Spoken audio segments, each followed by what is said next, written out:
This particular season of Elemental City actually took me by surprise because I did not expect that it would be this difficult. Like the previous, let's say last 4 seasons have been quite straightforward, and actually after the last season they promised us that they are going to reduce the difficulty. Well, they did say up to stage 60, which is this particular stage, or before 60. So every stage before 60, according to them, they reduce the difficulty. But from my experience, even when fighting 55 was still not that easy. I had to fight it like 2 or 3 times to actually beat 55. By the time I got to 60, the jump in difficulty between 55 and 60 is something else. Like it was crazy. But well, we are finally here fighting 60, and after a whole lot of fight, I had to fight this boss a lot of times. And the wave was not really the problem. Ultimately, it was the boss and the way the boss works that's the problem. So one thing I will, or a couple of things that you should know for Elemental City 60, if you don't have a good AOE born damage dealer, for example Barry, I believe Barry is one of the best AOE born. I don't know about O'Grady's. I don't know if you guys have O'Grady's. I don't have O'Grady's. I probably would get O'Grady's till like the end of the year or something like that. But yeah, you need a good AOE damage dealer, preferably health. Because Nita could work, but Nita will not clear the way fast enough. You can see that by the time I got to the boss, I was already on 66 tons. You need to be around at least at most rather 66 tons to get to this point, because anything beyond 66 tons, then your bone damage dealers have to be strong, or maybe you have little jack, because of course little jack is stronger than Andras. I don't have little jack, but I have Andras, so I decided to use Andras. So you should really have one good AOE damage dealer. I said Nita could work, but I don't know if Nita can do 66. I tried Nita a lot of times. The best I could do with Nita was 70, and even that 70 was like the best one time. So bond damage dealers would be the best for the waves. So you could use hairs.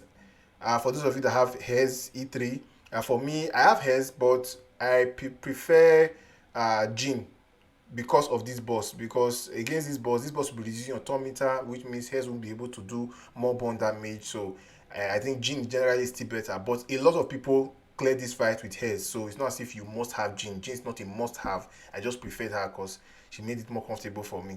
Yeah, so you can use hers as your AOE damage dealer, especially for the waves. And for the sub bosses on this particular stage against the boss, you need to clear those sub bosses like I did. You focus on those ones. But a strategy you could use, if you are using hairs or Jin, you can use hairs and Jin to focus on those subs. Then you can use your bond damage dealers to focus on the boss, because this boss will not take any damage until you do 6 detonations. Now, how do you get detonations? I believe Little Jack's special one, I do not have Little Jack, but from what I've read on Little Jack, I believe his special one does not his special one. His basic attack, his basic attack. Little Jack's basic attack does detonation. You can correct me if I'm wrong, but that's why Little Jack is actually the perfect card for this fight. But since you don't have him, the other way you can get detonation is either you use Andras special 3, which will not be a waste to clear his shield, or you use Anna special. Why am I saying special 3? Let me correct myself. So you either use Andra's active skill 2, or you use Anna's active skill 2. Both of those do detonation. But you don't want to use Andra's active skill 2 to clear a shield, because you need that to do damage. So Anna's active skill 2 at detonation, especially at E0, doesn't do much damage for you. So you can use her detonation as part of to clear one of the layers. Then of course you do burn damage with their basic attacks. So two burn basics will cause one detonation. So whenever it hits you and you have counter attack, so basically you're going to clear one layer. Whenever you do your basic attack, when it gets your turn, you're going to clear one layer. When you do detonation, a single hit, you clear one layer. So you need uh, the two bond, at least two bond characters. So Anna is good because she helps Andras to stack his 40 stacks of attack. At this point, he has over 100k attack at this point. So thanks to Anna's passive, she makes it faster because of her AOE burn and AOE detonation. So yeah, you need Anna goes well with Andras. If you don't have Andras and you have Little Jack, yeah, Little Jack can replace Andras. use Catherine. Catherine is important for counter attack. You could also replace Catherine with Ben Austin, but the reason why Catherine is still better than Ben Austin is because, like I said, this boss will reduce your turn meter by up to 60%. So that 60% turn meter reduction will cost you a lot because you need every turn, you need to be as fast as possible. But no matter how fast you are, by the time your turn meter is reduced by 60%, it's going to cost you a lot.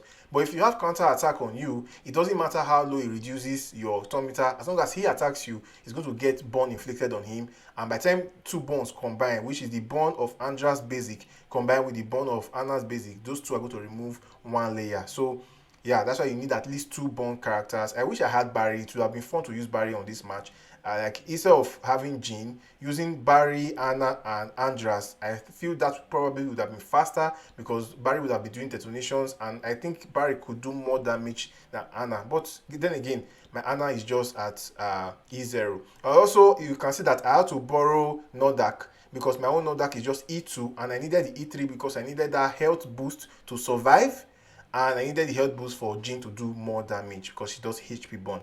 So yeah, I was lucky. You can see I'm at turn 290, still 2% health to go. My heart was pounding at this point, but by the time I got to 298, I was able to finally beat the boss. So yeah, that was really close. I was really happy about that, and yeah, that's nice. So you can check out the builds for each of my characters. You can take a screenshot of the emblems. These are the auras I have on them.